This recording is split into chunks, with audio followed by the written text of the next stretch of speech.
Page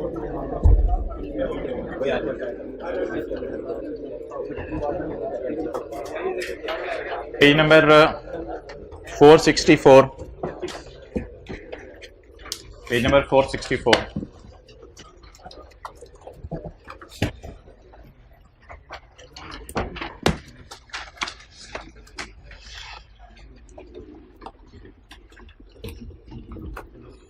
अच्छा, behaviour पांचवा है प्रोफेशनल बिहेवियर। बिहेवियर में एक बात तो बिहेव करना है, तरीके सलीके से बिहेव करना, लेकिन एक बात और भी है, लॉज को फॉलो करना। जो भी लॉज बने हुए हैं उनको फॉलो करना भी प्रोफेशनल बिहेवियर की कैटेगरी में फॉल करेगा। Professional behaviour, an accountant shall comply with the relevant laws and regulations, पहली बात प्रोफेशनल बिहेवियर में। और दूसरी बात, अवॉइड एनी हरकत that might discredit the profession. ऐसी हरकत नहीं करनी जिससे प्रोफेशन के नाम पर आंच आए। मिसाल के तौर पे किसी से रिश्वत नहीं लेनी। मिसाल के तौर पे किसी शादी पे गए हैं, खाना शुरू हो तो भाग के खाना नहीं डालना प्लेट में, कपड़ों पे गिर रहा हो। तो कोई ऐसी हरकत नहीं करनी सीए करने के बाद जिसकी प्रोफेशन, जिस हरकत के करने से प्रोफेशन के नाम पर आंच आए। तो दो काम है, नंबर 1 लॉस को फॉलो करने, और नंबर 2 कोई ऐसी हरकत नहीं करनी जिससे प्रोफेशन के नाम पर आंच आए। कंडक्ट, ऐसी हरकत जिससे प्रोफेशन के नाम पर आंच आए, इंक्लूड हरकत that adversely affect the good reputation, जिससे आप बदनाम हो जाए। ऐसी हरकत जिससे आप बदनाम हो जाए वो आपने हरकत नहीं करनी। He shall not engage in any activity, ऐसी कोई एक्टिविटी नहीं करनी आपने that impairs the integrity, objectivity और good reputation of the profession. ऐसी हरकत नहीं करनी जिससे इंटेग्रिटी वायलेट हो, ऑब्जेक्टिविटी वायलेट हो, या गुड रेपुटेशन जो है वो सीए प्रोफेशन की वायलेट हो। तो अब टोटल प्रिंसिपल्स या बुनियादी असूल कितने हैं जिनको आपने फॉलो करना है? हाथ के इशारे से फर्स्ट रो के एंड पे बैठे हुए भाई हाइब्रिड क्लास में बताएं, टोटल कितने प्रिंसिपल्स हैं जिनको आपने फॉलो करना है? शकूर जल्दी जल्दी बताओ कितने, हाथ खड़ा करो अब्दुल शकूर। कितने प्रिंसिपल्स आपने फॉलो करने हैं? 5। कौन कौन से? Integrity, objectivity, professional competence, confidentiality और प्रोफेशनल बिहेवियर। ये 5 असूल हैं जो आपने फॉलो करने हैं। इन 5 असूलों को फॉलो करने में क्या खतरा आता है जिसकी वजह से आप चाहते हुए भी ये 5 असूल फॉलो नहीं कर पाते? इन 5 असूलों को फॉलो करते हुए क्या खतरा आता है जिसकी वजह से आप ये 5 असूल चाहते हुए भी फॉलो नहीं कर पाते? इसमें सबसे बड़ा खतरा यह होता है कि आपको अपनी जात का फायदा नजर आ रहा होता है, जिससे कल हमने बात की थी प्राइवेट इंटरेस्ट और पब्लिक ड्यूटी। तो जब आपको अपनी जात का फायदा नजर आ रहा हो तो आप बुनियादी असूल तोड़ देते हैं। मिसाल के तौर पे बचपन से ही कोई बच्चा अगर ऐसा करे कि वालिदैन को रिजल्ट जो है वो गलत बनाए या अब्बू के साइन करने सीख ले, तो ये इंटेग्रिटी की वायलेशन है। अब खतरा क्या लाहक था इसको? सेल्फ इंटरेस्ट, इसकी जात को फायदा हो जाना था, इसकी कुटाई नहीं होनी थी, इसको जो है वो अब्बू ने बुरा भला नहीं कहना था अगर ये अब्बू के साइन करना सीख लेता। तो ये 5 असूल बुनियादी तौर पे फॉलो होने चाहिए, लेकिन ये 5 खतरात लाहक हैं आपको जिसकी वजह से ये 5 असूल या इनमें से कोई एक कभी कभी आप फॉलो नहीं कर पाते। अच्छा जी, अगले सफे पे आए। ये कुछ तमहीद बांधी हुई है इसने, इसको देख लेंगे बाद में। सेल्फ इंटरेस्ट थ्रेट, सबसे पहला कौन सा जी? Self interest threat. वही जो बात आपसे कल की थी, एम्प्लॉयर ने एम्प्लॉय को कहा मोहतरम आप इंपेयरमेंट लॉस की एंट्री ना करो, अगर आप इंपेयरमेंट लॉस की एंट्री नहीं करोगे तो मैं आपको और आपके क्लोज फैमिली मेंबर्स को यूरोप का टूर लगवा दूंगा। अब ये कौन सा थ्रेट आ गया? Self interest threat. This is a खतरा डेट ऑफ फाइनेंशियल और अदर इंटरेस्ट। फाइनेंशियल इंटरेस्ट क्या हो सकता है? आप एम्प्लॉय को कह दो मैं आपकी तनख्वाह बढ़ा दूंगा। अदर इंटरेस्ट क्या हो सकता है? आप एम्प्लॉय को कह दो मैं आपको सैर करवा दूंगा, मैं आपको गाड़ी लेके दे दूंगा।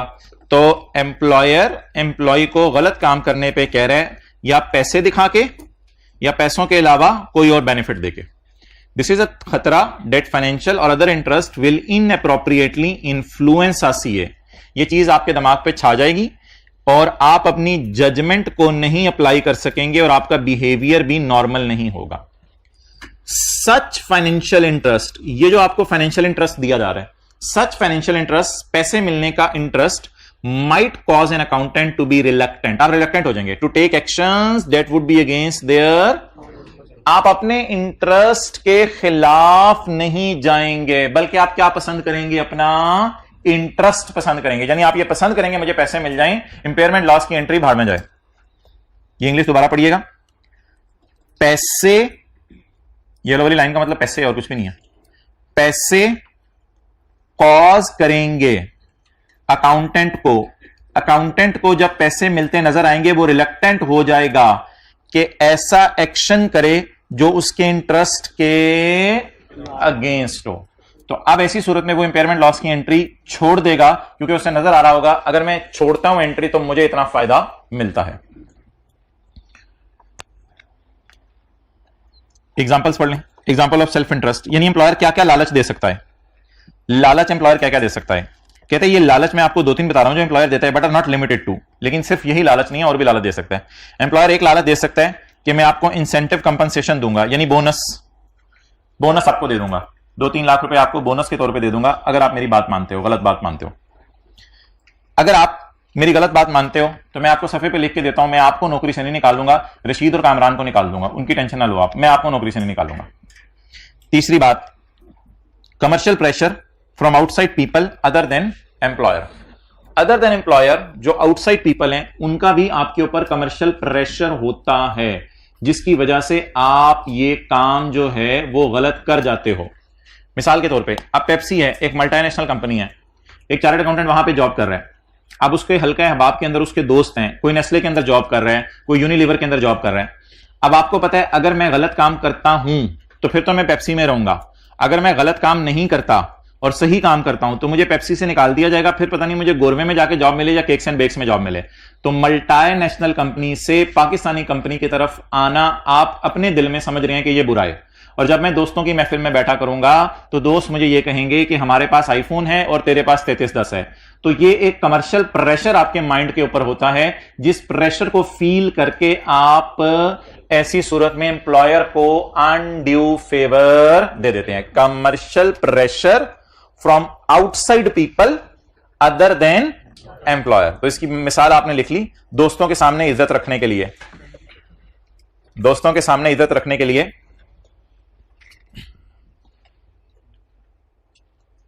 आपने एम्प्लॉयर के कहने पे गलत काम कर दिया। दोस्तों के सामने इज्जत रखने के लिए आपने एम्प्लॉयर के कहने पे गलत काम कर दिया।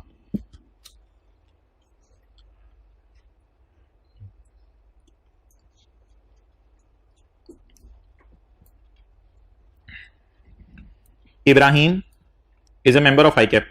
कहते हैं माशाल्लाह उसने सीए कर लिया है, रगड़े रगड़े खा के बिल्कुल ये तैयार बैठा है, सीए कर लिया। अब अगले चैलेंजेस उसकी जिंदगी में आ रहे हैं। वो क्या, वो समझता था सीए हो गया सब हो जाएगा, सब आसानी है सारी। कहते नहीं नहीं, अभी अगला चैलेंज सुनो उसको क्या आया। He is a member of a bonus scheme. उसे बोनस मिलना है जिसमें स्टाफ ने बोनस लेना है 10% ऑफ सालाना सैलरी। सालाना सैलरी का 10% उसे बोनस मिलना है, यानी अगर उसकी साल की सैलरी 10 लाख है तो उसे 1 लाख रुपए मिलना है। If profit for a year exceeds a specified level, अगर हमारी कंपनी का प्रॉफिट एक लेवल से ज्यादा आ गया तो फिर इसको बोनस मिलेगा 10%। इब्राहिम इस साल की फाइनेंशियल स्टेटमेंट्स में नजर मार रहा है, P&L बैलेंस शीट पे नजर मार रहा है। He has found an error. उसको नजर मारते मारते नजर आया कि डेप्रिसिएशन की एंट्री नहीं हुई, उसे एक एरर नजर आ गई। डेप्रिसिएशन की एंट्री मैंने अपनी तरफ से बोला है। अगर वो इस एरर को सही करता है तो इससे प्रोविजंस बढ़ जाएंगी। चलें प्रोविजंस की मिसाल ले लेते हैं। प्रोविजन फॉर डाउटफुल डेट समझ लें, तो प्रोविजन फॉर डाउटफुल डेट की एंट्री मिस हो गई है। अब अगर वो ये एरर सही करता है तो प्रोविजंस बढ़ जाएंगी। प्रोविजंस मींस पैसे लेके भागने का रिस्क बढ़ जाएगा, डेटर बैड हो जाएंगे। डेटर बैड होंगे तो खर्चा बुक होगा, खर्चा बुक होगा तो प्रॉफिट कम होंगे, प्रॉफिट कम होंगे तो प्रॉफिट उस लिमिट से भी गिर सकते हैं जिस लिमिट पे इनको बोनस मिलना था, और इसका खुद बोनस इफेक्ट हो जाएगा। This would decrease profit below the specified level for bonus. और जैसे ही एंट्री करेंगे प्रॉफिट एकदम नीचे गिर जाएगा। Ibrahim faces which might distort his neutrality. वो न्यूट्रल नहीं रह पाएगा। डिस्टॉर्शन मीन डिस्टॉर्शन जिसे आप कहते हैं, तो न्यूट्रल नहीं रह पाएगा। वही मसला आ जाएगा। पब्लिक ड्यूटी इसकी ये होगी कि ये स्टैंडर्ड फॉलो करे, और प्राइवेट इंटरेस्ट इसका ये होगा कि मुझे क्या मिलना है, बोनस मिलना है।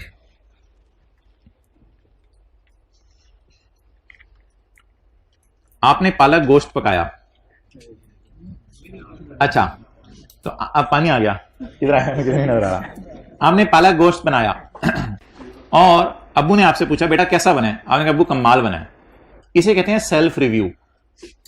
अपना ही किया हुआ काम अगर आपको चेक करने को कह दिया जाए तो आपने अश अश और वाह वाह करना है।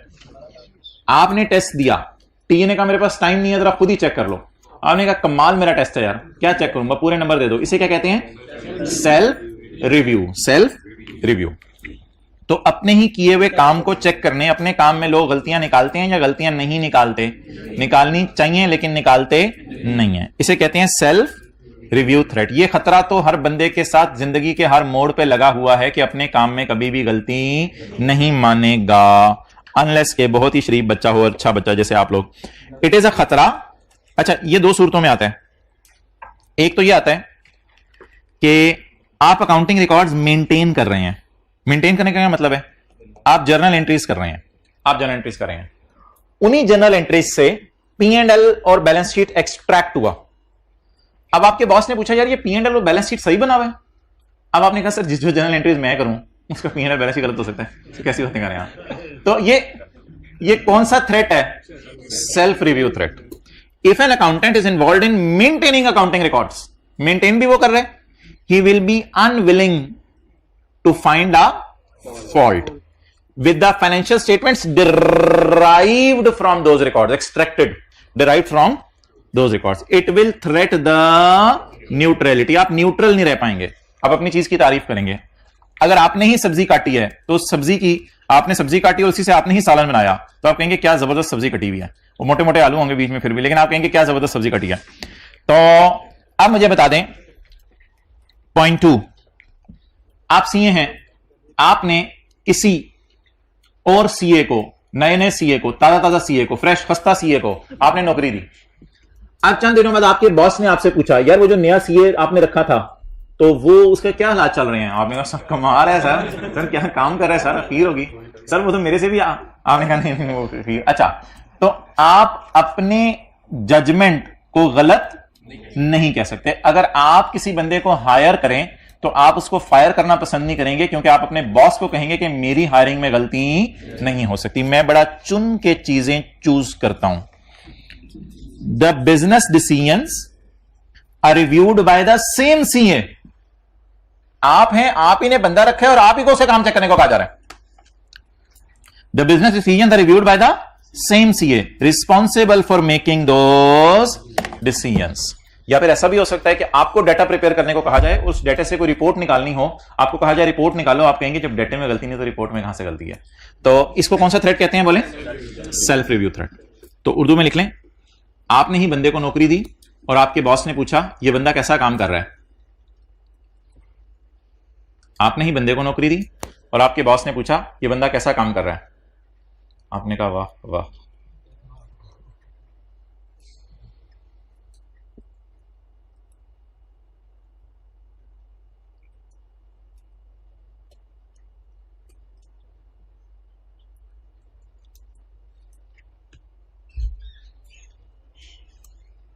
शरीफ लाइन भाईजान, आप कल कहां थे? अच्छा, कहीं नहीं, ठीक है तबीयत खराब थी परमाने। अच्छा जी,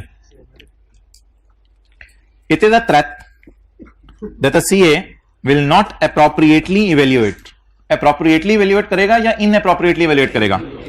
it is a threat that CA will not evaluate the results of a previous judgement. Previous judgement आपने की हुई है ना कि उस बंदे को रखा हुआ है। यार आज भी जा रहे हो? चलो अल्लाह हाफिज। अच्छा, it is a threat that CA will not appropriately evaluate the results of a previous judgement made by him और by another individual in organisation on which accountant will rely. और by another individual in the organisation, कई दफा ऐसा होता है कि कोई organisation में ना आपका दोस्त होता है, तो और इन अदर इंडिविजुअल से मुराद ये है, कोई ऑर्गेनाइजेशन में आपका दोस्त होता है, आपका दोस्त किसी बंदे को हायर करता है, अब बॉस आपसे पूछता है कि आपके दोस्त ने जो बंदे को हायर किया है वो कैसा है, तो वो कहते हैं सर कमाल करता है, ये ऐसी जबरदस्त हायरिंग की है, मैं खुद छोड़ के जहां जा रहा हूं कि वही बंदे को रख लें आप नए वाले को। तो कई दफा आप अपने दोस्त की बात को भी क्या कर देते हैं? सपोर्ट कर देते हैं। तो और by another individual in the organisation, तो इसका मतलब लिख लें, आप अपने दोस्त की हायरिंग की तारीफ कर रहे हैं, आप अपने दोस्त की हायरिंग की तारीफ कर रहे हैं, लिख रहे हैं ना आई में, तो आप अपने दोस्त की हायरिंग की तारीफ कर रहे हैं। आना जाना लगाया रखें या आना आना लगाया रखें?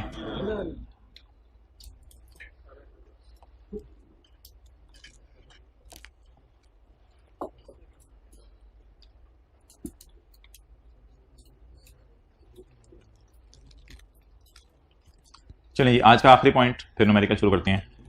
Advocacy threat. एडवोकेसी थ्रेट, आपकी कंपनी के खिलाफ केस हो गया। आप जहां पे नौकरी कर रहे हैं, जहां नौकरी कर रहे हैं उस जगह का नाम हमने कल रखा था एम्प्लॉइंग ऑर्गेनाइजेशन। एम्प्लॉइंग ऑर्गेनाइजेशन, आपकी कंपनी के खिलाफ केस हो गया कि आपकी कंपनी ने जो है वो मिसाल के तौर पर आपकी कंपनी ने जो है वो कोई चीज प्रोडक्ट बनाई है और उस प्रोडक्ट के अंदर जो है वो ऐसा रॉ मटेरियल इस्तेमाल किया जो एक्सपायर हो गया हुआ था। अब आपको पता है कि वो रॉ मटेरियल एक्सपायर हुआ था। अब कोर्ट के अंदर जब केस हुआ तो आपके बॉस ने कहा मोहतरम आप तशरीफ ले जाएं। आपने कहा सर मुझे ना भेजें। एम्प्लॉयर ने कहा नहीं आप तशरीफ ले जाएं। अब जब आप उधर तशरीफ लेके जाएंगे तो आप अपनी ऑर्गेनाइजेशन की अगर एडवोकेसी करते हुए यह कह दें कि रॉ मटेरियल एक्सपायर नहीं हुआ था, तो क्या आप सच बोल रहे हैं या झूठ बोल रहे हैं? झूठ बोल रहे हैं। तो इस एडवोकेसी की इजाजत नहीं है जिसमें झूठ आए, लेकिन एक ऐसी एडवोकेसी जिसमें सच आए उसकी इजाजत है। मिसाल के तौर पे आपकी ऑर्गेनाइजेशन ने पैसा इकट्ठा करना है और पैसा इकट्ठा करके आज से पहले मोटरसाइकिल बनाते थे, आज के बाद आपने हेलमेट बनाने हैं। अब आपकी ऑर्गेनाइजेशन ने हेलमेट बनाने का प्रोजेक्ट पकड़ना है, उसके लिए आपकी ऑर्गेनाइजेशन को नया सरमाया, नया कैपिटल चाहिए। अब आपकी ऑर्गेनाइजेशन के बॉस ने आपसे कहा कि मोहतरम एक ऐसा करो, अखबार में इश्तिहार हमने छापना है तो उसमें थोड़ी सी तारीफ कर दो हमारे नए प्रोजेक्ट की, तो कुछ इंग्लिश के फिक्रे ऐसे लिख के ले आओ कि लोग पैसा खुशी से दें। अब ऐसी सूरत में आप असेस करें कि क्या ये प्रोजेक्ट चल भी सकेगा या नहीं, और हो सकता है आप इस नतीजे पे पहुंचेंगे ये प्रोजेक्ट चल सकेगा, तो फिर आप तारीफ करें, कोई मसला नहीं। अपनी ऑर्गेनाइजेशन को एडवोकेट करें, एडवोकेसी में कोई मसला नहीं है, अनलेस एडवोकेसी में क्या आ जाए, झूठ आ जाए। बस ये बात जहां लिखी हुई है, एडवोकेसी करनी है, अपनी ऑर्गेनाइजेशन को सपोर्ट करना है, लेकिन सपोर्ट करते करते झूठ नहीं बोलना। सीए इन अ बिजनेस, यानी नौकरी कर रहा है कहीं, सीए इन अ बिजनेस, किसी बिजनेसमैन के पास नौकरी कर रहा है, may often need to promote the organisation, कई मौकों पे आपको ऑर्गेनाइजेशन की प्रमोशन करने की जो है मौका मिलेगा, बाय प्रोवाइडिंग फाइनेंशियल इंफॉर्मेशन, जिससे आपको फाइनेंशियल इंफॉर्मेशन देनी पड़ेगी। हो सकता है 2-3 सालों की कैश फ्लो अगले सालों की फ्यूचर की बना के देनी पड़े। Advocacy threat is that a CA will promote client तो ऑडिट के केस में होगा, इसको छोड़ें।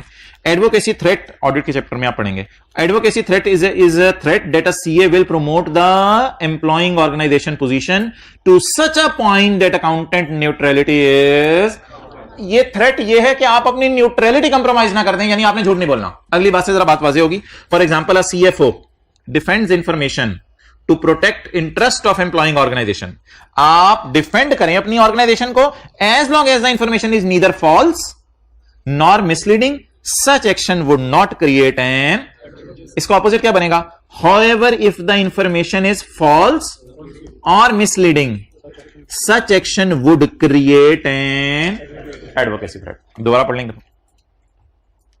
अ chartered accountant in a business may often need to promote the organisation position, आपने ऑर्गेनाइजेशन की पोजीशन को अक्सर प्रमोट करना होगा, by providing financial information. Advocacy threat is a threat that CA will promote the employing organisation position to such a point that accountant's objectivity is, अगर आप इस point तक चले जाएं कि आप अपनी न्यूट्रलिटी को कंप्रोमाइज कर दें तो फिर आप ब्लंडर मार रहे हैं।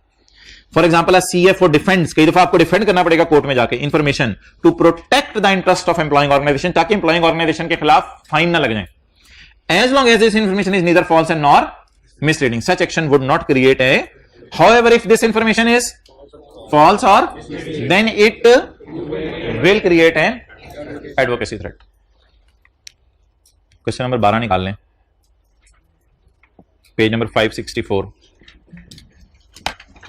परसों वाला लेक्चर कितने लोगों ने ले लिया? अच्छा ठहरें, कितने लोगों ने नहीं लिया अभी तक? यार हद हो गई यार, वैसे यार हद हो गई है वैसे। अब मैं ये कहना पड़ेगा, मैं तुझे 50 रुपए देता हूँ, खुदा के लिए लेक्चर लेके आ जा।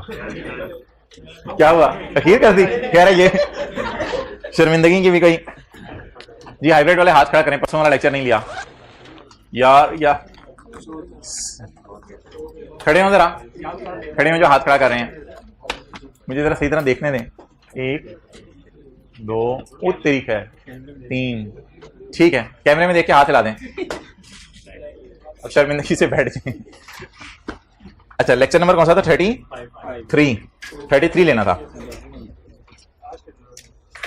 चले कोई नहीं, ये सवाल लीज से कनेक्टेड है, फॉरेन करेंसी में। इंशाल्लाह उम्मीद है किसी हद तक समझ आ जाएगा आप हजरात को भी। बाकी हजरात तो माशाल्लाह कमर बांध के आए हैं। Question 12, BS limited. अच्छा, अब हम फॉरेन करेंसी में लोन लेंगे, फॉरेन करेंसी में लोन लेंगे। बीएस लिमिटेड, ना तंग करो उसको, पहली रो में ना ना ना। BS limited a Pakistani company obtained a 5 year loan, इसने 5 साल का लोन लिया है फ्रॉम गिल बेट्स। और किस करेंसी में लिया है? मैक्सिकन पैसो, पैसो बोलते हैं, ओके, मैक्सिकन पैसो। तो डॉलर आगे इसने साइन लिखा हुआ है। The terms of the loan were as follows. Gill ने ट्रांसफर किए हैं 1 lakh Mexican dollar into BS bank account on 1 January 2014। तो बाहर के मुल्क से हमें कितना लोन मिला? 1 लाख का लोन मिला, शेरा शरीफ ऊपर। The interest rate on the loan was 7.931% per annum. बीएस हम required to make repayments of 25,000 including principal interest. इस 25,000 में प्रिंसिपल भी है और इंटरेस्ट भी है। जैसे इंस्टॉलमेंट्स होती थी लीज की, उसमें प्रिंसिपल भी होता था और इंटरेस्ट भी होता था। With the first payment following due on 31 December 14। पहली पेमेंट 31 दिसंबर 14 को होगी, यानी 1 जनवरी 14 को लोन रिलीज हुआ है और पहली रीपेमेंट 31 दिसंबर 14 को होगी। अच्छा, कितने साल का लोन है? 5 साल का लोन है। 5 साल का लोन है तो बता दें कितनी किस्तें बनेंगी? 5। BS is required to make repayments inclusive of principal interest with first payment following due on 31 December. तो फिर second payment 31 December 15, third payment 31 December, onward चलती रहेंगी। अब मुझे बताएं लोन लिया कितना? 1 लाख डॉलर। ये इनफ्लो होगा हमारा, लोन जो लिया वो हमारा इनफ्लो होगा, और ये हमारा क्या होगा? आउटफ्लो। आउटफ्लो कितने साल तक होगा? 5 साल तक। अगर जेब से 25,000 जाए तो टोटल कितना जाएगा? अब ये क्या चक्कर है, लोन लिया लाख, वापस करें 1,25,000, क्योंकि इंटरेस्ट अलग से नहीं है, इसी में डाल के दे रहे हैं, तो 25,000 में साथ साथ क्या पे कर रहे होंगे? इंटरेस्ट दे रहे होंगे। BS limited has rupees as its functional currency, यानी कि ये जो फंक्शंस इसके जिस कंट्री में है, पाकिस्तान में, तो पाकिस्तान की करेंसी आजकल क्या है? Rupees. The currency used in Mexican is the Mexican peso. BS limited has financial year ended 31 December.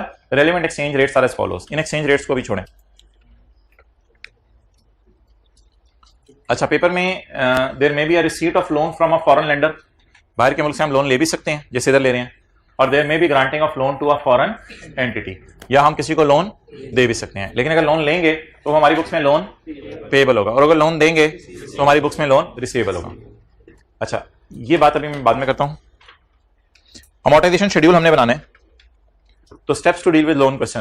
Prepare the loan amortisation schedule in foreign currency. Loan amortisation schedule किसमें बनाना है जी? हमने फॉरेन करेंसी में। शुरू करें जी। लीज की तरह amortisation schedule बनेगा।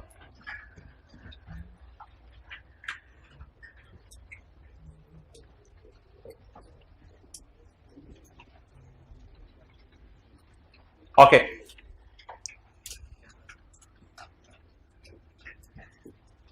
Date, instalment, principal, interest and balance. ये ऑनलाइन वाले कभी भी गलती ना कीजिएगा कि कोई नया टॉपिक देख के उसकी क्लासेस शुरू कर दें और पिछले वाली क्लासेस को लिफ्ट ना कराएं। तरतीब से चीज़ों को लेके चलें। ये उसी तरह है कि आप तीसरी क्लास कर रहे हैं, पता चला उसी स्कूल में 5वीं भी हो रही है, तो आपने एक टांग उड़ा दी, एक टांग उड़ा दी, इससे कोई फायदा नहीं होगा। ओके जी, आप यहां पीबी से शुरू करते थे या प्रिंसिपल से? तो प्रिंसिपल अमाउंट लोन की कितनी है जो आपने ली है? 1 लाख। तो पीबी टाइप चीज कौन सी नजर आ रही है? 1 लाख जो लोन लिया, और वापस कितना करना है? 1,25,000। कितनी किस्तों में? 5 किस्तों में। तो in dollar, Mexican dollar 1 lakh, यह कम जनवरी 14। क्या कितनी किस्तें पे करनी है? 5। 31/12/14, 31/12/15, 31/12/16, 31/12/17, 31/12/18। कितने डॉलर? 25,000, 25,000, 25,000, 25,000, 25,000। चलें शेड्यूल बनवाएं। Interest rate 7.931% per annum. धड़ाधड़ धड़ाधड़ H2O पिया जा रहा है, पिया जा रहा है H2O। कैलकुलेटर पकड़ जल्दी। 79 170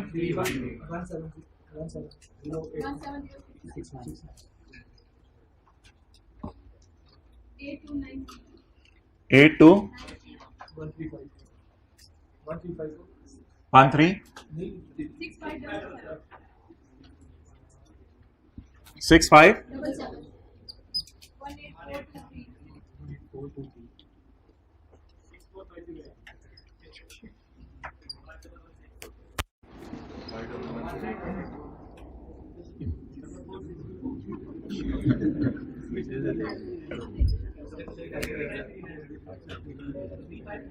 देखिए वो कितने प्रोटोकॉल से बैठे हुए हैं, आखिरी रो में ऊपर हो गए। जी बोलो। 35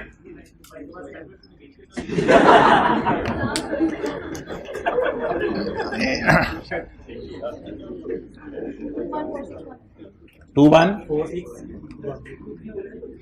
23 26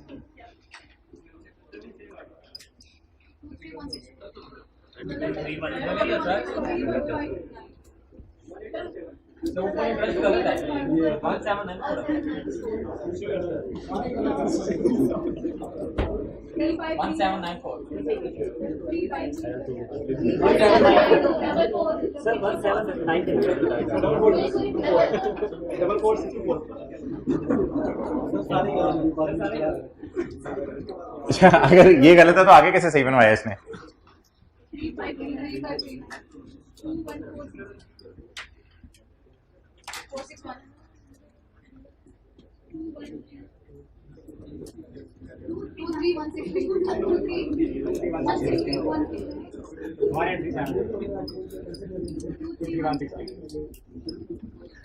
आप चेयर पे खड़े हो जाओ, चेयर पे खड़े हो, चलो खड़े हो जी।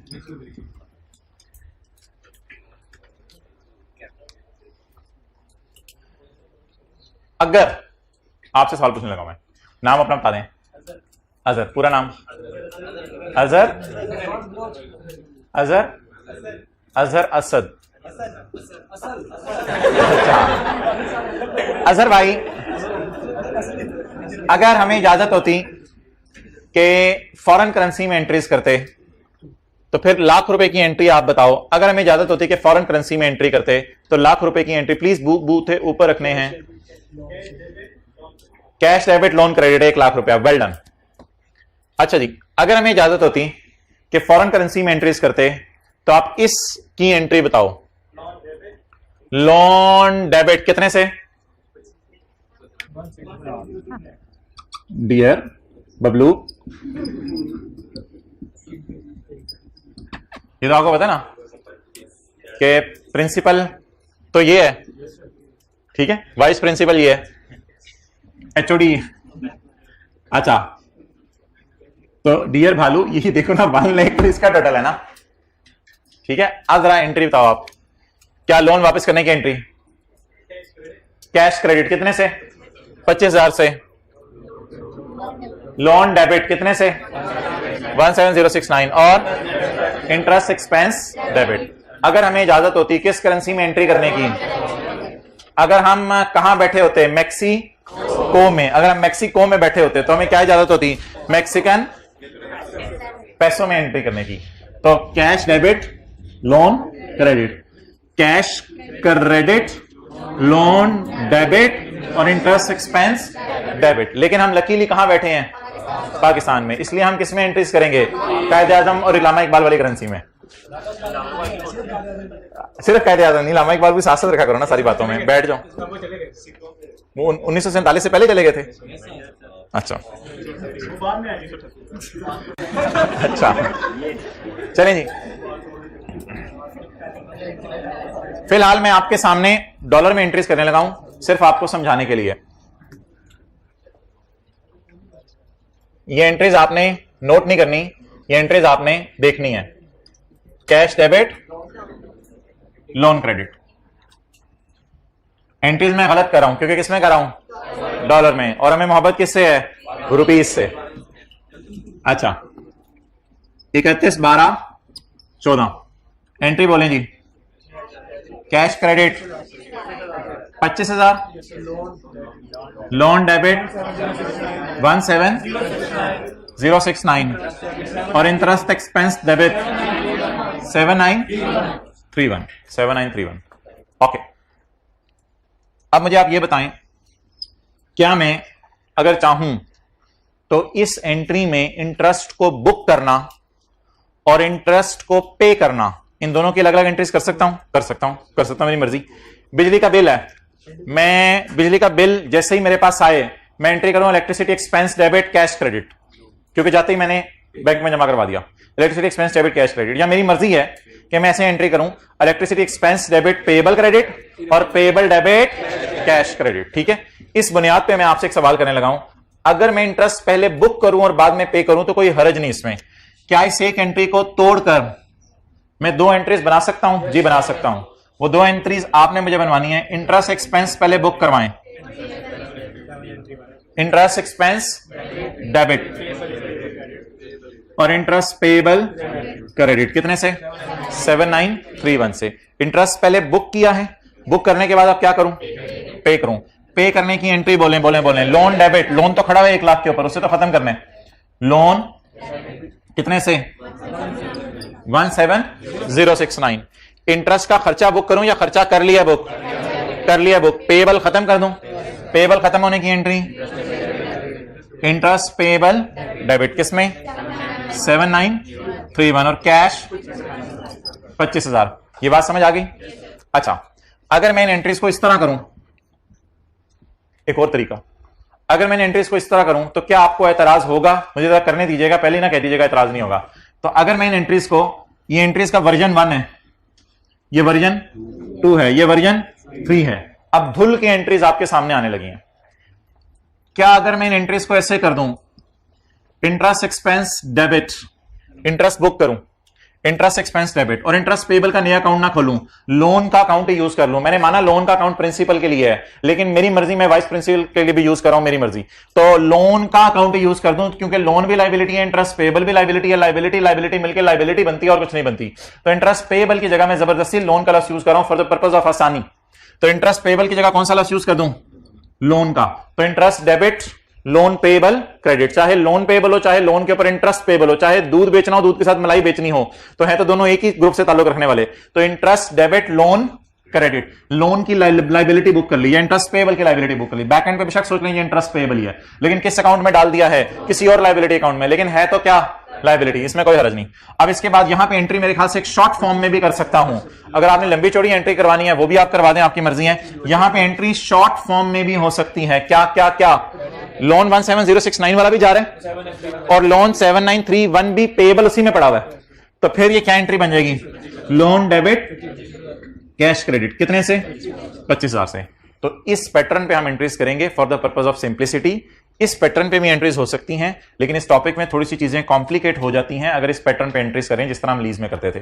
थोड़ा सा एंट्रीज का मॉडिफाइड वर्जन आपके सामने रखा है और हम IAS 21 में इसी मॉडिफाइड वर्जन को फॉलो करेंगे। नोट कर लें, लेकिन ये एंट्रीज गलत हैं क्योंकि ये एंट्री फॉरेन करेंसी में है और हमने करनी किसमें है? पाक रुपीज में। इंटरेस्ट पेएबल के लिए हमने कौन सा लफ्ज यूज कर लिया है?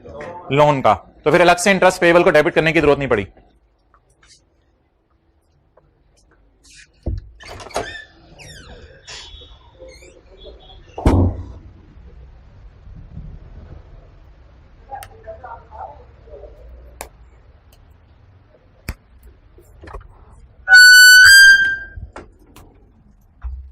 भाई जनाब आप लेक्चर लेके आएंगे? आप लेक्चर लेके आएंगे? माशाल्लाह। लेकिन परसों वाला लेक्चर अब ले लेना, ठीक है? यूट्यूब के ऊपर अवेलेबल है, यूट्यूब पे अवेलेबल है, यूट्यूब पे अवेलेबल है। आप खड़े हुए थे, आप जरा बैठ जाओ, बैठे।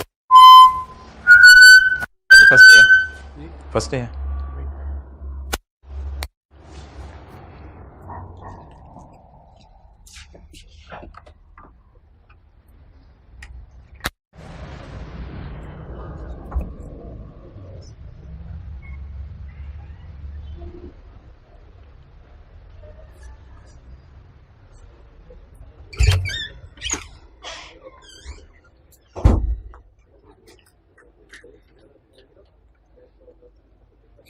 अच्छा, मेरे तो पाँव लग जाते हैं इसमें। आपके भी लग रहे होंगे वैसे।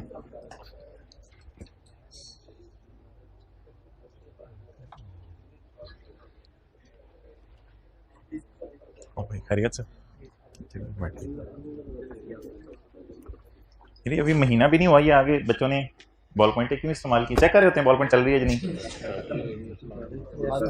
क्या आदत होती है? भाई कह रहे हैं आदत होती है। जो क्लास में कितने % बच्चों में आदत होती है ये अगली वाली रो में ये लिखने की? आप कभी आपने साथ वाले को पकड़ा ये लिखते हुए? दूसरी क्लास वाले लिखते हैं, आपकी क्लास में कोई नहीं लिखता।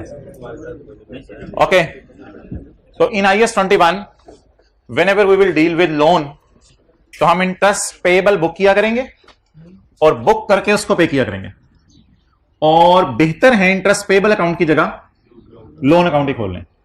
अच्छा, इस मेथोडोलॉजी का एक और फायदा भी होगा, शायद आप फील कर रहे हो कि फिर प्रिंसिपल के कॉलम की एग्जिस्टेंस कोई खास रही नहीं। अगर इन एंट्रीज को आप देखें, interest expense debit, loan credit, loan debit, cash credit,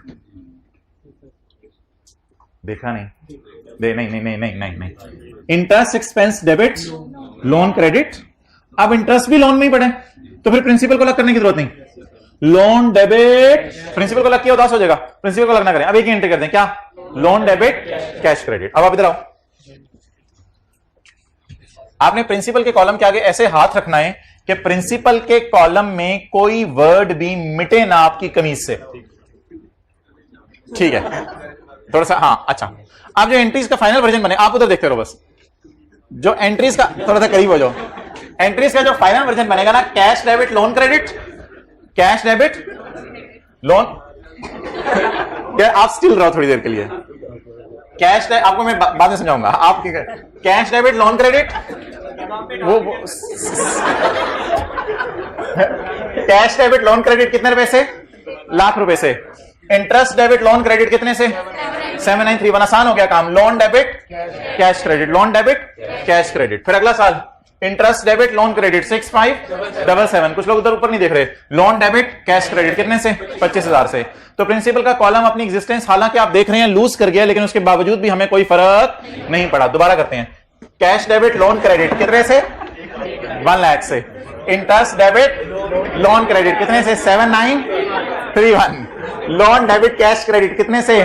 25,000। Interest debit loan credit 6577। Loan debit cash credit कितने से? 25,000।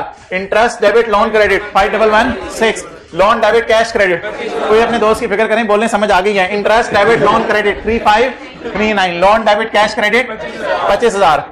Interest debit loan credit 1, interest debit loan credit 1837। Loan debit cash credit, आप इधर तशरीफ लाएं, लाख रुपए पे उंगली रखें, बोलें उधर मुंह करके, बोलें cash debit loan credit, cash debit loan credit 7931 पे उंगली रखें, बोलें इंटरेस्ट डेबिट लोन क्रेडिट। ये भाई इधर नीचे देख रहे थे फिर भी इनको समझ आ रही थी, जो ऊपर देख रहे थे उनके समझने का क्या लेवल होगा। Well done. Interest debit loan credit 7931, 25,000 पे उंगली रखें, बोलो कैश क्रेडिट। आगे उधर उंगली ले जाओ, 6577। इंटरेस्ट डेबिट लोन क्रेडिट, आगे आगे 25,000 पे, जल्दी जल्दी जल्दी जल्दी 25,000 पे उंगली रखो, बोलो बोलो बोलो बोलो बोलो। लोन डेबिट कैश क्रेडिट, आगे इस पे उंगली रखो, 5116 पे, इंटरेस्ट डेबिट लोन क्रेडिट 25,000 पे उंगली रखो, लोन डेबिट कैश क्रेडिट जाओ। हाथ हिला देंगे, शुक्रिया। ओके, आप पीपीपी के हो। अच्छा, अब जी मोहतरम, हमने ये एंट्रीज किसमें करनी है? ₹5 में। जेब से निकाल के दिखाएं जरा, ₹5 निकालें, सारे ऊपर करें। हाइब्रिड वाले 2-4 हज़ार ऊपर करें, जेब से पैसे निकालें। एंट्रीज किसमें करनी है? किसमें करनी है? किसमें? क्या इधर क्यों देख रहा है? मैं तो बता रहा हूं एंट्रीज किसमें करनी है? ₹5 में करनी है, ठीक है?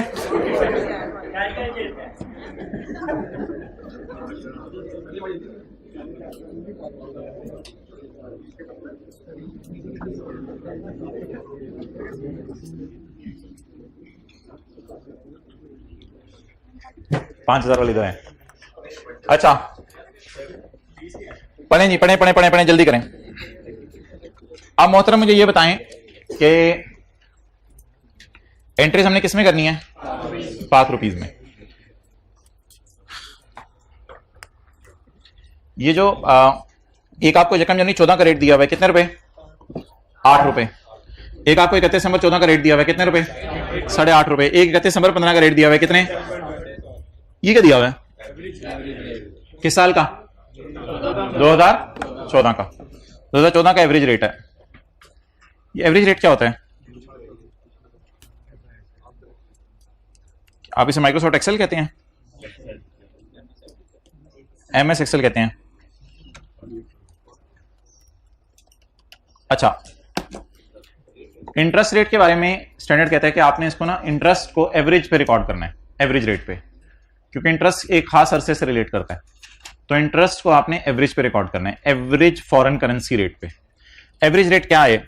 कोई बंदा कहता है यार मैंने ना 21 दिसंबर को बैंक में पैसे रखवाए हैं। किसने पैसे रखवाए हैं? 21 दिसंबर को, या बाहर के मुल्क से लोन लिया 21 दिसंबर को। तो कंट्रोल डी दबाने से आ जाता है ना ऊपर वाला, और इसको 22 दिसंबर कर दें। तू टेंशन ना ले तू। अच्छा, ये क्या हो गया? 22 दिसंबर। अब इन दोनों को अगर पकड़े हम ऐसे और पकड़ के मान जा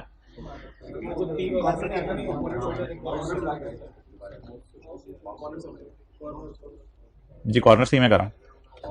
अच्छा जी, control D control D control D control D control D control D control D. अच्छा जी, इधर क्या होगा? अच्छा, इसमें 1 जमा करके देखते हैं, +1। जबरदस्त हो गया। Control C control V. अच्छा जी, और अब 30 दिसंबर और 31 दिसंबर करना है। ओके, अच्छा जी, अब मुझे ये बताएं कि मिसाल के तौर पे मैं कहता हूं 21 दिसंबर का रेट है 8.8।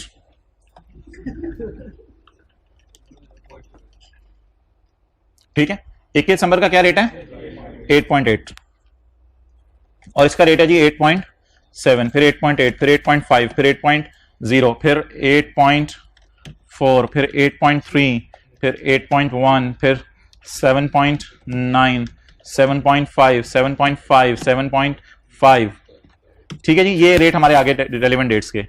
ऑल्ट इज इक्वल टू का बटन दबाएंगे तो ये जमा हो जाएगा, और इसको डिवाइड करेंगे कितने नंबर ऑफ 1 2 3 4 5 6 7 8 9 10 11, डिवाइड बाय 11 करें तो 11 करके मुझे बताएं एवरेज रेट क्या आ गया।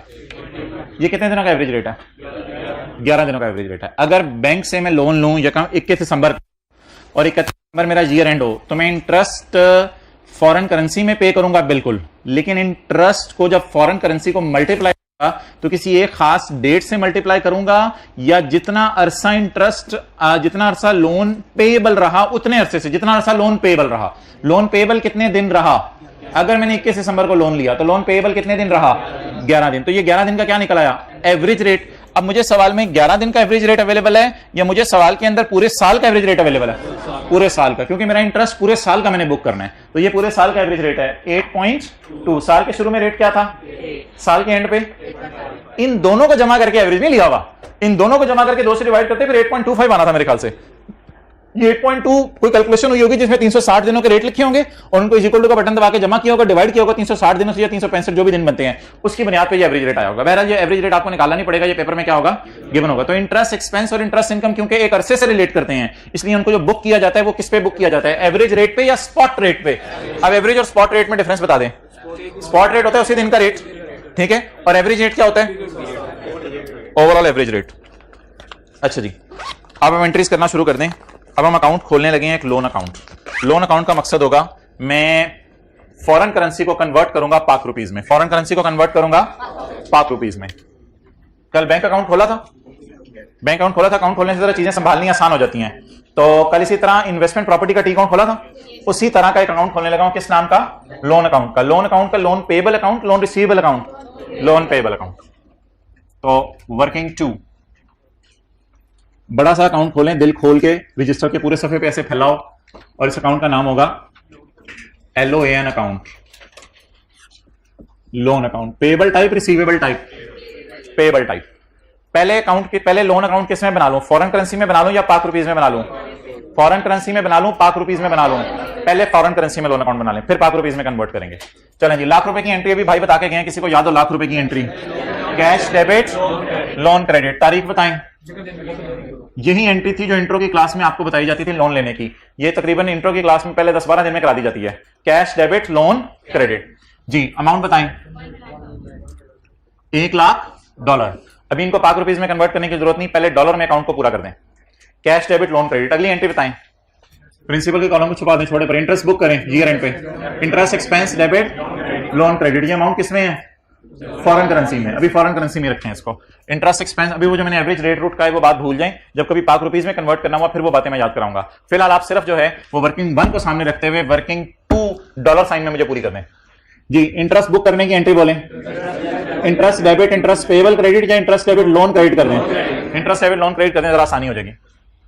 31 दिसंबर 14 एंट्री बोलें। इंटरेस्ट एक्सपेंस खर्चा डेबिट और लाइबिलिटी क्रेडिट या लोन क्रेडिट जी। $7931। असल में ₹1,00,000 प्रिंसिपल की मद में देना है और 7931 इंटरेस्ट की मद में देना है। डन। अगली एंट्री बोलें। अगली एंट्री बोलें। लोन पे करने की या इंटरेस्ट पे करने की या दोनों के इकट्ठे पे करने की एंट्री बोल दें। Loan debit cash credit. कितने से? 25,000 से। प्रिंसिपल के कॉलम को अब लिफ्ट ना कराएं। Loan debit cash credit. बेशक नहीं बनाना तो ना भी बनाए पेपर में, कोई मसला नहीं। Loan debit cash credit. 31 December 14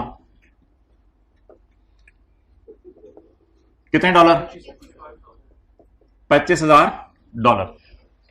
clear? अब बता दें 31 दिसंबर 14 को जो मेरा कैरी डाउन आ रहा होगा वो डॉलर अकाउंट में आएगा या पाक रुपीज में आएगा? डॉलर अकाउंट में आएगा। तो डॉलर अकाउंट में अकाउंट की बैलेंसिंग फिगर निकालें। डॉलर अकाउंट में अकाउंट की बैलेंसिंग फिगर निकालें। 1,00,000 जमा 7931 कर लें कुछ नहीं होता। 1,00,000 जमा 7931 माइनस 25,000 82। और यार यहां से मैच करने की जरूरत नहीं, छोड़े पर आप इन चक्रों में ना पड़े, कुछ मैच कराना हुआ मैं खुद बताऊंगा। 82,931। असल में इंटरेस्ट बुक भी किया, पे भी हो गया, तो खाली प्रिंसिपल बचा है। 82,931। 31 दिसंबर 14।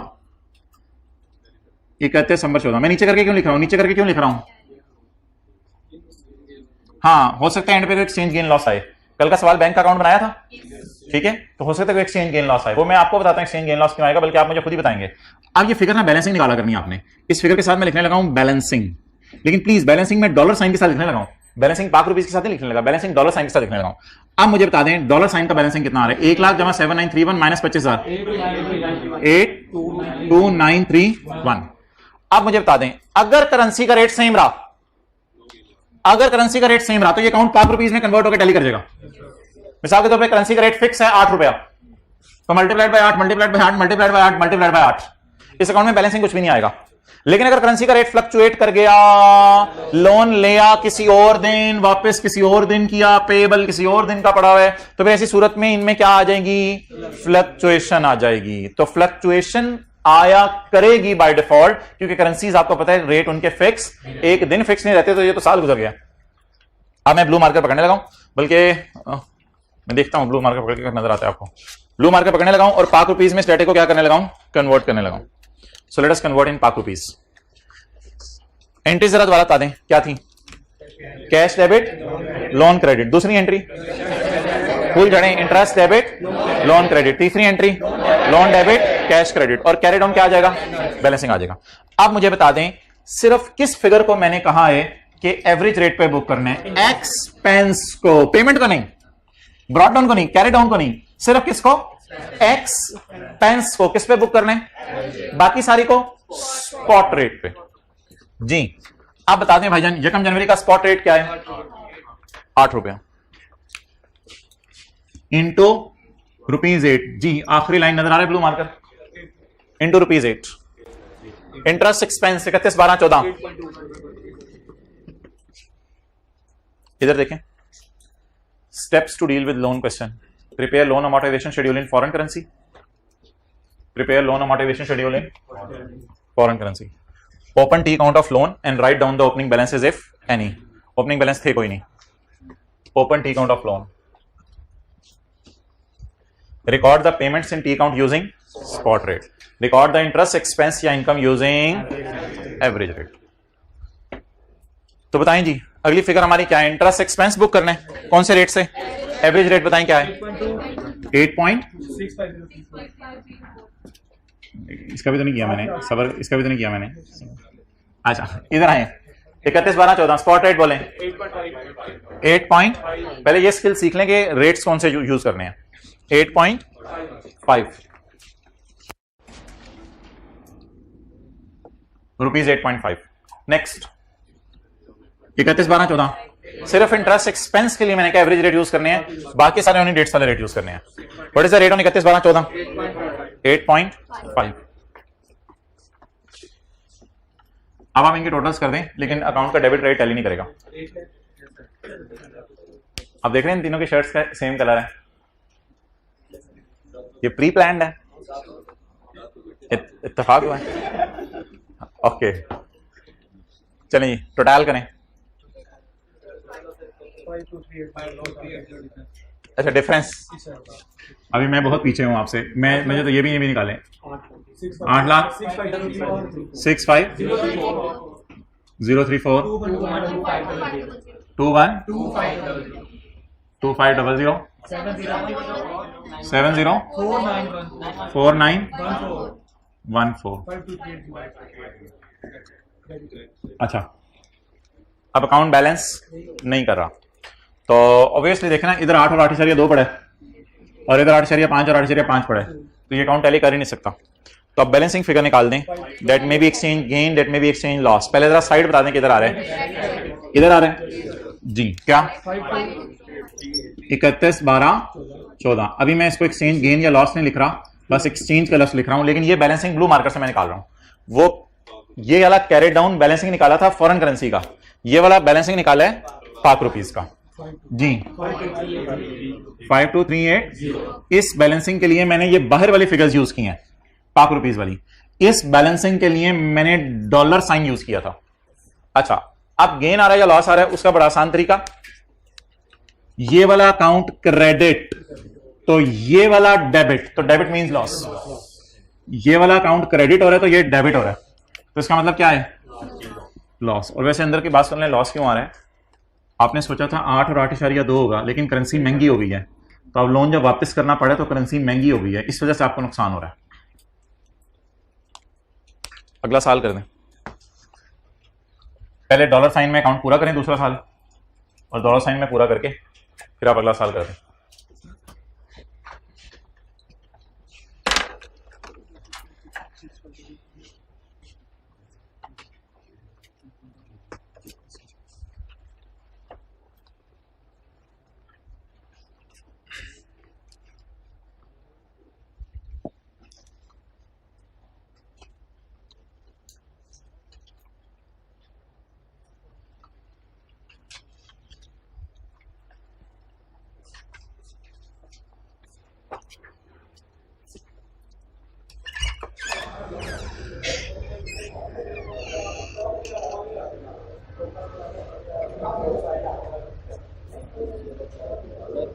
दरवाजों में से आवाज आती है कुछ देर बंद होते हुए, कैसे खत्म हो सकती है?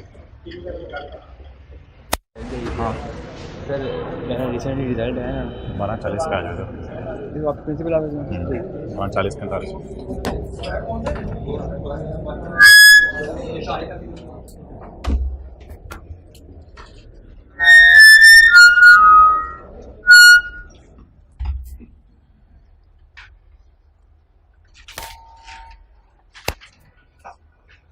भाई ना कर, ऐसा ना कर। मैं तुझे क्या कहूँ, पहले डॉलर में अकाउंट पूरा कर, पहले डॉलर में अकाउंट पूरा कर। पूरी रात रोते रहे, सुबह उठ के भी रोते रहे यार। तो पहले डॉलर में अकाउंट पूरा करो, पाक रुपीज में साथ साथ कन्वर्ट ना करो, पहले डॉलर में अकाउंट पूरा करो।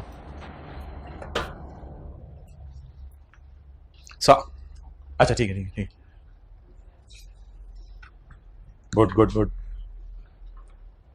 उधर बैठो ना, जैसे तो नजर नहीं आना, ठीक है शुक्र, इधर से नजर नहीं आएगा।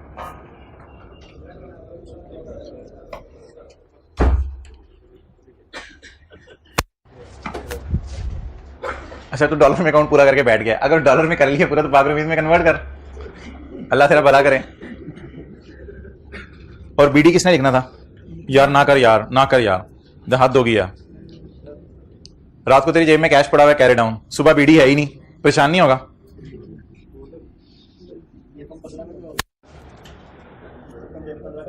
वही होगा ना जो 31/12/14 के। डॉलर में अकाउंट पूरा किए करना है, उसके बाद रुपीज लिखने आगे। फाइनल फिगर निकालें, किधर आ रही है?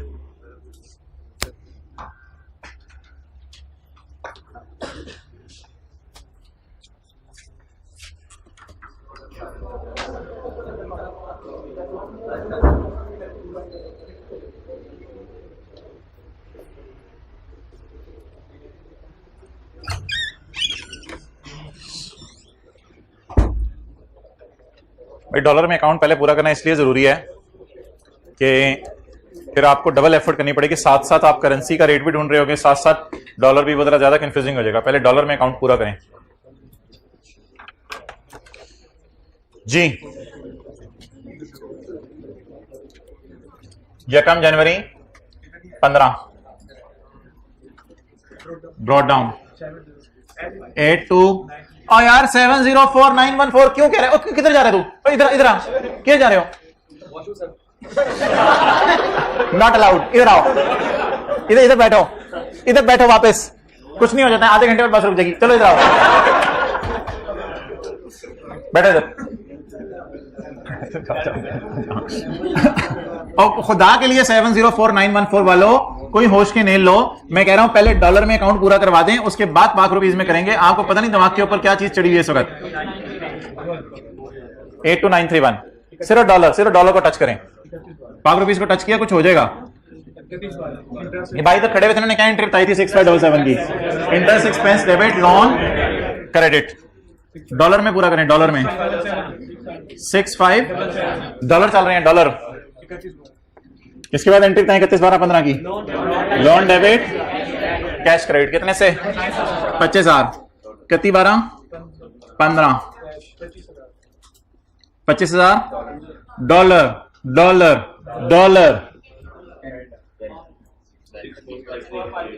31/12/15 कैरी डाउन डॉलर में बैलेंसिंग निकालें, डॉलर में। यार क्यों इतना पानी पी रहा? अच्छा डॉलर डॉलर जल्दी बोल जल्दी बोल। ये जमा ये माइनस ये इज इक्वल टू 50 डॉलर।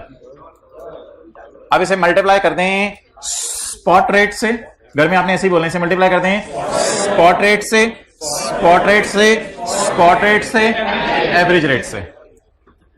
अब एक ही दफा इधर आए, आप साथ साथ इधर जा रहे थे, मैं कह रहा था एक ही दफा इधर तशरीफ ले आए। अब यकम जनवरी 15 का रेट नहीं दिया हुआ, तो 31 दिसंबर 14 की रात का जो रेट होगा वही यकम जनवरी 15 की सुबह का रेट होगा। इंटो और ऑब्वियसली ये हमेशा बराबर आया करेगा, कैरी डाउन ब्रॉट डाउन। अच्छा जी next, interest expense debit loan credit आ गया 7.7 643 50643 ओके 7.7500 7.3810 डबल अंडर लाइन। चलें जी बैलेंसिंग निकालें, इधर आ रहा है बैलेंसिंग लोन डेबिट, तो ये वाला अकाउंट क्रेडिट, तो क्रेडिट मतलब खुशी 31/12/15 एक्सचेंज गेन बैलेंसिंग।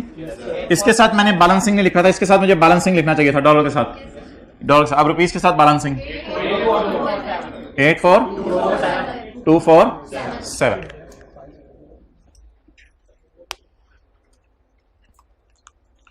ये सारा करने के बाद पता चला सवाल की रिक्वायरमेंट कुछ और है।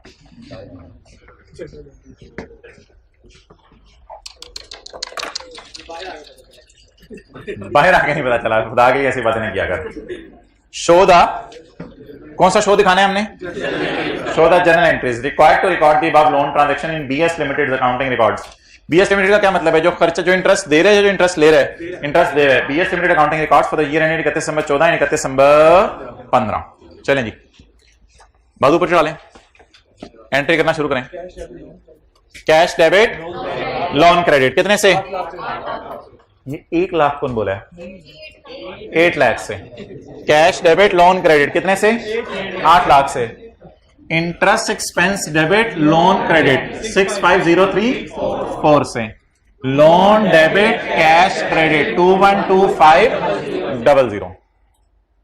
अब जब एग्जामिनर चेक कर रहा होगा तो एग्जामिनर को चढ़ेगा गुस्सा कि इसने एक एंट्री नहीं की। कौन सी?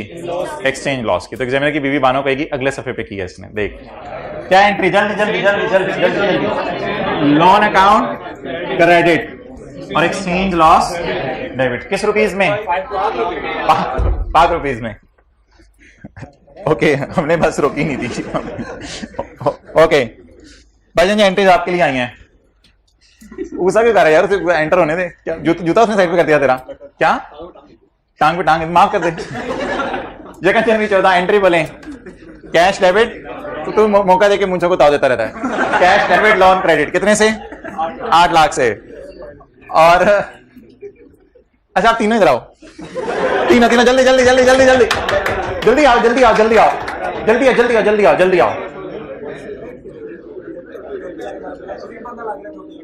जल्दी आओ, जल्दी आओ, जल्दी आओ, जल्दी आओ, जल्दी आओ, जल्दी आओ। अच्छा, अब आप मुझे ये बताओ इस साल की एंट्रीज क्या होंगी?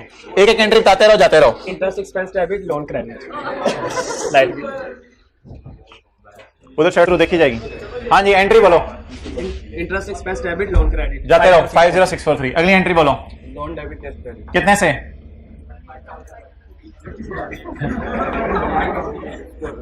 हाँ, रुपीज वाली बताओ। अब एंट्री बोलो। Loan debit loan debit, well done, जाए जी। अगली एंट्री। हाँ, एंट्री बोले। अगर तो गेन अगर आ रहा है, अगर तो गेन, अगर तो लास्ट में बोल आ चुका है। एक्सचेंज डेबिट और loan credit exchange gain debit, खुदा का खौफ कर, दोबारा सोच। Loan debit well done, well done, well done. Loan debit exchange gain credit. Okay, अब एक हफ्ते बाद दोबारा यही वाला। अच्छा जी, loan debit exchange gain credit. तो ये 3 एंट्रीज देख लें। ओ बकर इधर ले आए, बच्चों को सीए कराएं। Cash debit loan credit 8 lakh, interest debit loan credit 65।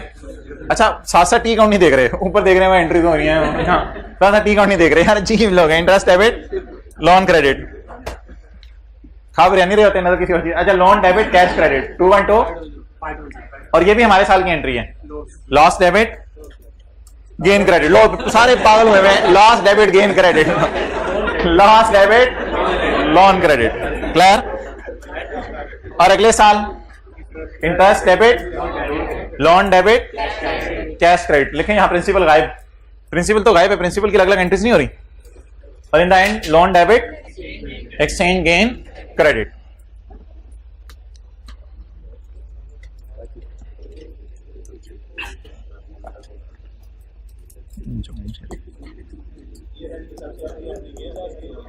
हाँ, सबसे एंट्री, आखिरी एंट्री गेन लॉस की होगी।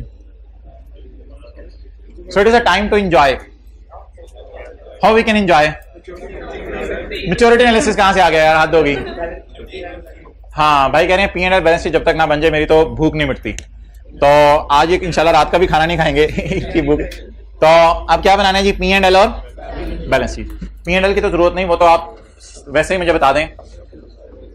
पहले मैं बैलेंस शीट बना देता हूं।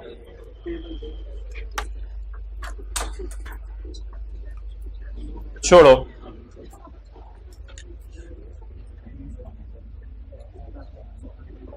कोई तारीखी फिक्रा बोल दो। आप आज इन तीनों के साथ बैठ ही गए हो, कोई तारीखी फिक्रा बोल दो। खड़े हो, बैलेंस शीट बनाने के लिए कोई तारीखी फिक्रा बोल दो। माइंड प्रोसेसिंग नहीं कर रहा। अच्छा, उससे पिछले जो कोई तारीखी फिक्रा बोल दें। चलो आप बोल दो। हाँ, बैलेंस शीट बनाने के लिए हमारे साल की पेमेंट के नीचे लाइन लगा दें, क्योंकि नीचे फिर पेबल पड़े होंगे। हमारे साल की पेमेंट के नीचे क्या लगा दी?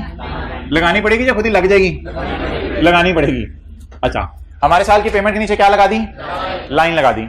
एक साल के अंदर अंदर वाला करंट, और एक साल के बाद वाला सारा नॉन करंट। इधर देखें जरा, कितने डॉलर?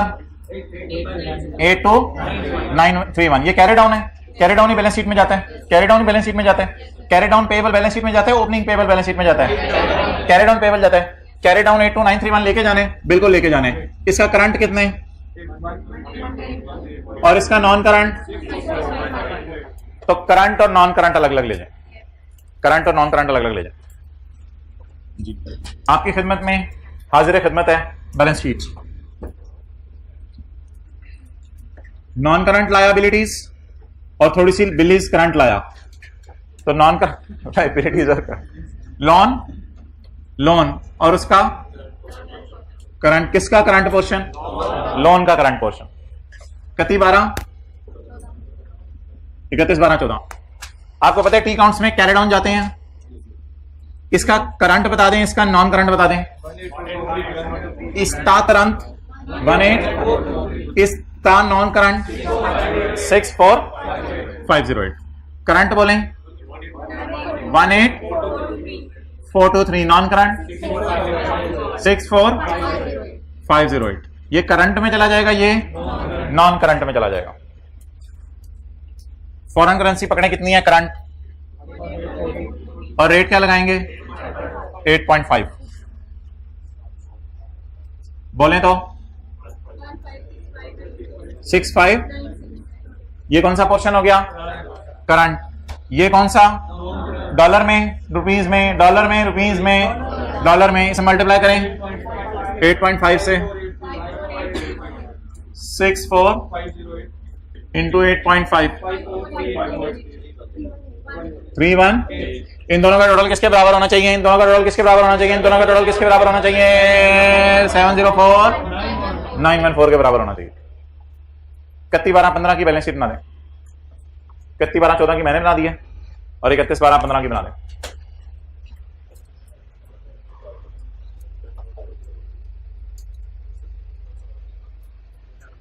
जो एक साल के अंदर अंदर पे होना है वो करंट है, जो बाद में पे होना है वो नॉन करंट है।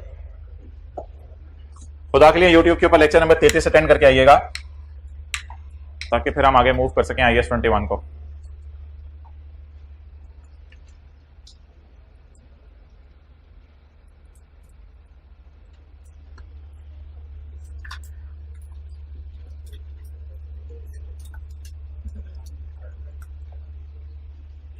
हाँ जी, 31/12/15 की बैलेंस शीट बनाने के लिए 31/12/15 की पेमेंट के नीचे लाइन लगाएं या लग जाएगी, लगाएं या पहले मिटाएं,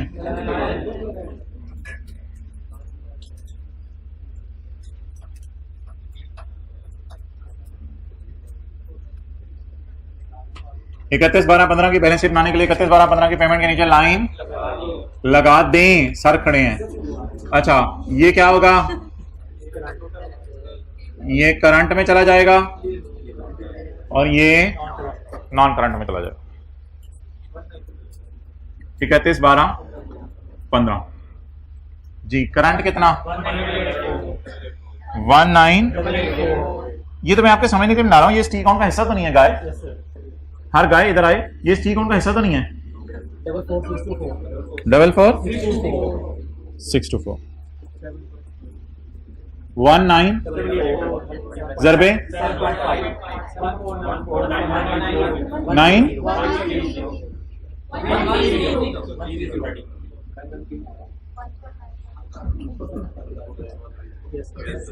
होना ना जी।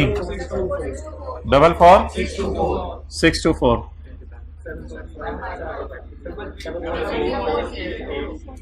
4680। अच्छा, इन दोनों का टोटल 483810। पीएनएल बना दें।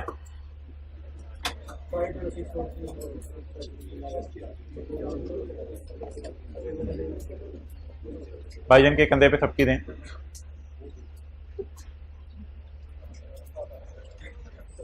How are you? I'm fine. Okay, I'm making you fine. Okay.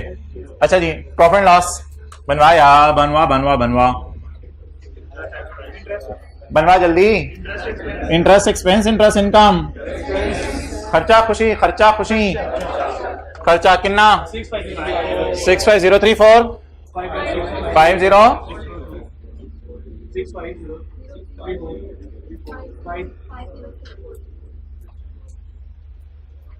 आगे बताएं। खर्चा खुशी, खर्चा खुशी, खर्चा एक्सचेंज लॉस स्लैश गेन। खर्चा कितना, अगर आपने खर्चे को नेगेटिव में लिखना है तो आपकी मर्जी है, खर्चे को नेगेटिव में लिखना है।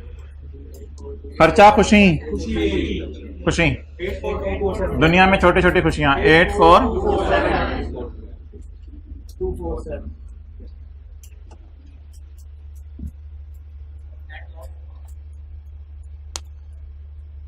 ओफ तौबा,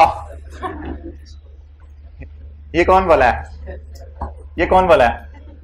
ये बंदा आइडेंटिफाई करके दें कौन बोला है। चलें छोड़ें आप बंदा।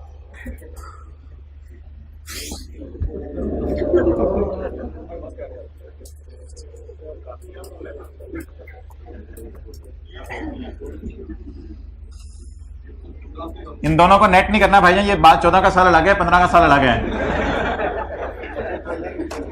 एक ही साल नहीं आ रहा, दोनों साल अलग हैं, तो इन दोनों को नेट नहीं करना। थोड़ी देर बाद किसी ने टोटल करा देना है। दोनों साल का इंटरेस्ट ये कहां डाले हैं?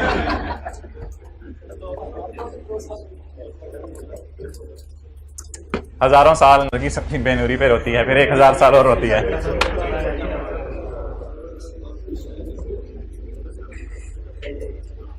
आप खड़े हो जो सीट पे, आप सेकंड रो, सेकंड सीट पे खड़े हो जाएं, सीट पे खड़े हो जाएं जल्दी जल्दी, कोई मसला नहीं, फॉल सीलिंग तक पहुंच जाएंगे। क्या हुआ? खड़े हो जाएं, वेल डन। क्या करना है आप, क्या करना है? जल्दी बताएं। अगर 2 दिन से क्लासेस ले रहे हैं, जल्दी बताएं क्या करना है, जल्दी बताएं, जल्दी मास्क उतारो, जल्दी बताओ क्या करना है जी। आप नेक्स्ट ब्लैक शर्ट बताएं क्या करना है, क्या कर रहे हैं 2 दिन से, क्या कर रहे हैं 2 दिन से, जल्दी बताएं। आप खड़े हो जाएं, जल्दी बताएं 2 दिन से क्या कर रहे हैं। आप खड़े हो जाएं, जल्दी बताएं 2 दिन से क्या करना है। हाइब्रिड क्लास, माइक पकड़ाएं, क्या कर रहे हैं 2 दिन से? क्या मॉनेटरी, नॉन मॉनेटरी। हाँ, जाते क्या कर रहे हैं? मॉनेटरी। साथ वाले को मुस्कुरा के देखें, हाइब्रिड वाले नहीं देख रहे हाइब्रिड वाले, साथ वाले को मुस्कुरा के देखें। इसी तरह दोस्ती बनती है। उससे कहें पता नहीं मुझे कभी कभी क्या हो जाता है। भाईजान हम ऐसे ही मॉनेटरी नॉन मॉनेटरी लगे रहते हैं। यहां तो लिस्टें दी हुई हैं। फिर हो गई page number 387। Page 387 monetary non monetary concept है एक स्टैंडर्ड में, उसकी सिग्निफिकेंस क्या है इंशाल्लाह वो डिस्कस हम करेंगे। भाई पॉज करना।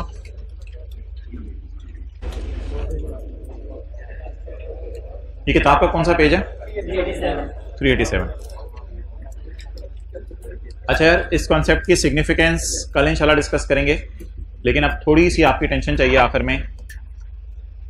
इसमें स्टैंडर्ड में कॉन्सेप्ट है, आइटम्स 2 तरह के हैं, एक है मॉनेटरी,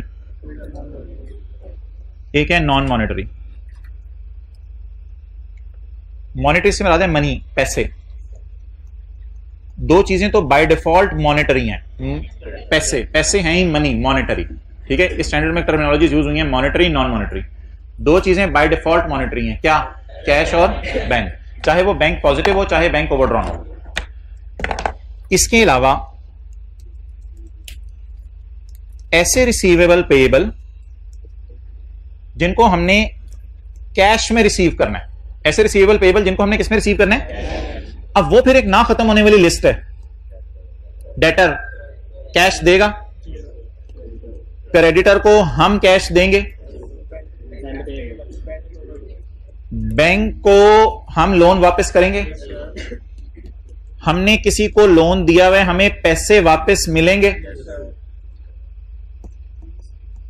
इंटरेस्ट पेएबल वाले पैसे कैश में पे करने पड़ेंगे, इंटरेस्ट रिसीवेबल वाले पैसे कैश में मिलेंगे। अच्छा, लीज लायबिलिटी इंस्टॉलमेंट्स की फॉर्म में पे करनी पड़ेगी, लीज लायबिलिटी इंस्टॉलमेंट्स की फॉर्म में पे करनी पड़ेगी। घर इस्तेमाल कर लिया, किराया नहीं दिया, किराया कैश में पे करना पड़ेगा। बिजली का बिल जो है वो कैश में पे करना पड़ेगा। ठीक है, इसी तरह मैंने कोई रिपेयर करा ली, रिपेयर का बिल पे नहीं किया, वो कैश में पे करना पड़ेगा। तो इन चीजों को हम अक्सर रिसीवेबल पेएबल कहते हैं। क्या? Debtor, creditor, loan payable, loan receivable, interest payable, interest receivable, lease liability, rent payable, electricity expense payable. लेकिन कुछ चीजें हैं जिन्हें हम जिंदगी में रिसीवेबल पेएबल नहीं कहते और ना वो कैश होती हैं। जैसे कि मेरा प्लांट, जैसे कि मेरी लैंड, जैसे कि मेरी बिल्डिंग, जैसे कि मेरे पास पड़े हुए सॉफ्टवेयर्स, जैसे कि मेरे पास पड़े हुए बायोलॉजिकल एसेट्स, जैसे कि मेरे पास पड़ी हुई इन्वेंटरी, दुकान के ऊपर पड़ी हुई बोतलें, दुकान के ऊपर पड़े हुए बिस्किट। हाँ, अगर बिस्किट बेच दें और पैसे ना आए तो उस डेटर को आप कहते हैं मॉनेटरी आइटम, उस डेटर को आप कहते हैं। ठीक है,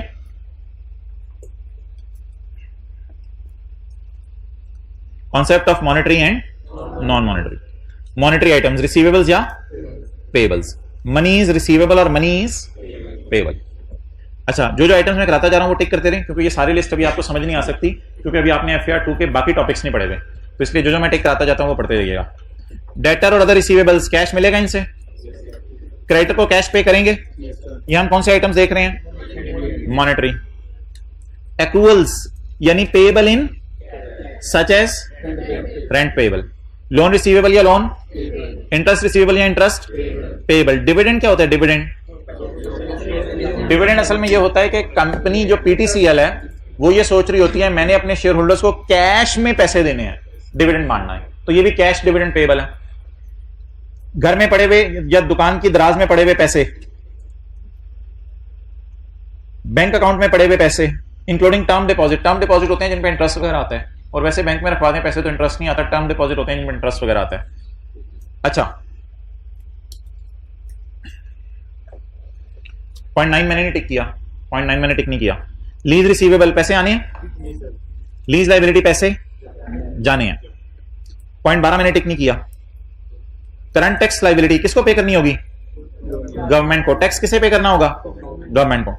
बस बस बस, और नहीं पढ़ना। नॉन मॉनेटरी, IAS 16 वाली चीजें, IAS 40 investment, land and building, intangible assets, biological, right of inventory. Clear?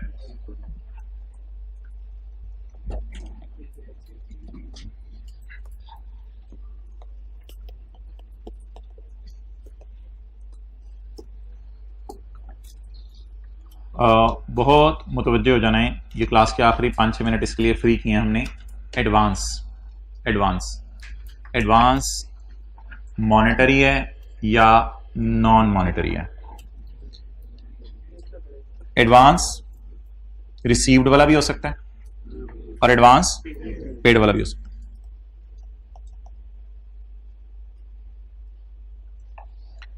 है। एडवांस आपने पे किया,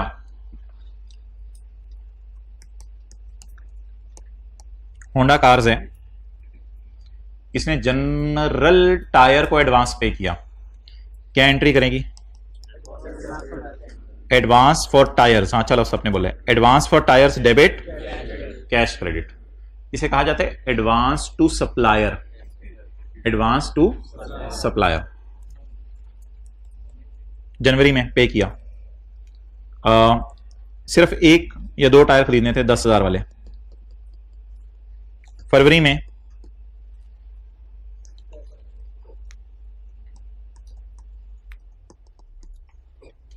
मुझे बताएं, अगर ये टायर मुझे फरवरी में जाके मिलेंगे तो क्या नवंबर और दिसंबर के एंड पे मेरी बैलेंस शीट में एडवांस फॉर टायर का अकाउंट नजर आ रहा होगा? क्योंकि टायर कब मिलने हैं? अगले साल।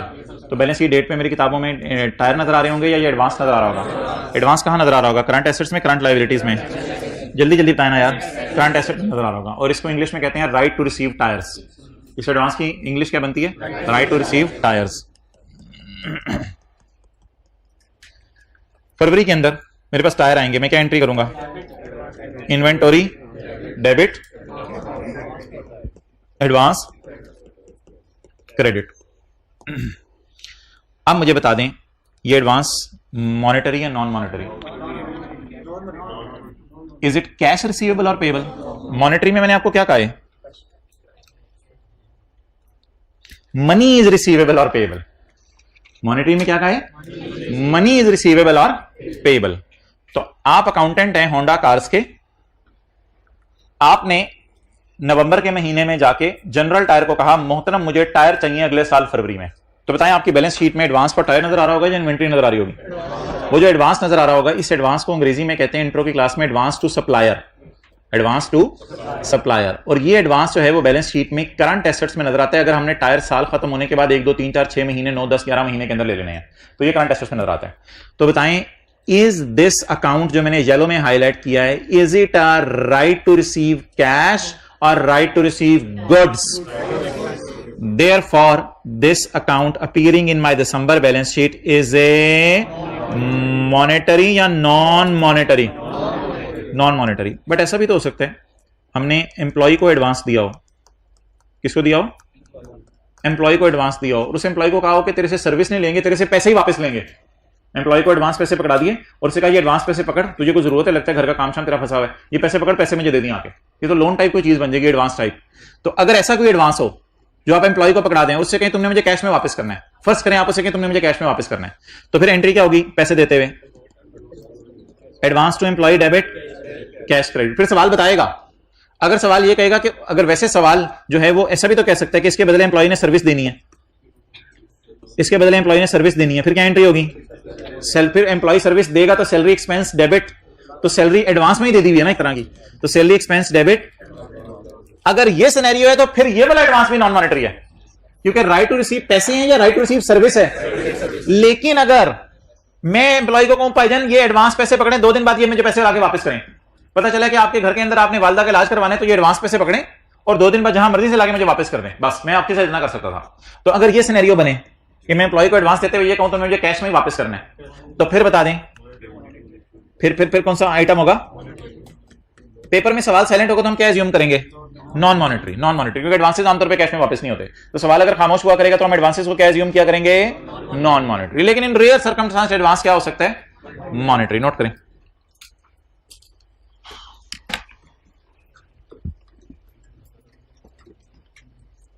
फिर उर्दू में एक बात लिखवाऊंगा, क्लास खत्म करते हैं।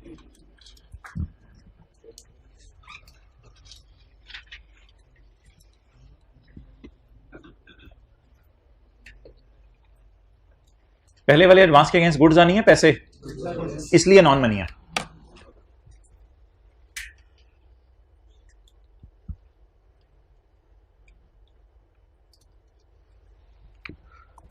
दूसरा वाला एडवांस तो लोन टाइप है ना, लोन रिसीवेबल टाइप है, उसे उधार दिया है, 2 दिन चंद दिनों बाद उसे उधार वापस ले लिया।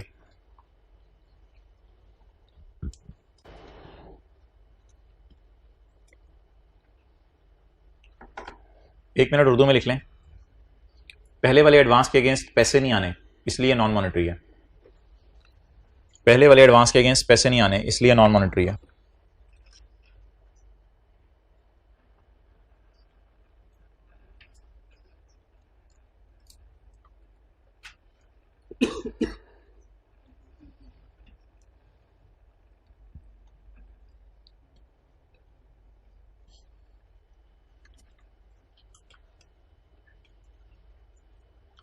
अच्छा, पेपर में एडवांस की नेचर नहीं बताएगा, अगली बात लिखें। पेपर में एडवांस की नेचर ना बताए तो हमेशा नॉन मॉनेटरी एज्यूम करेंगे। पेपर में एडवांस की नेचर नहीं बताएगा तो हमेशा नॉन मॉनेटरी एज्यूम करेंगे।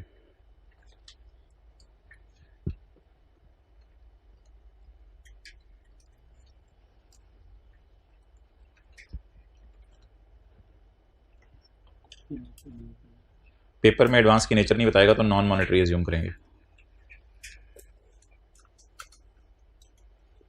ये डब्बों में टिक कर लें, फिर खत्म करें।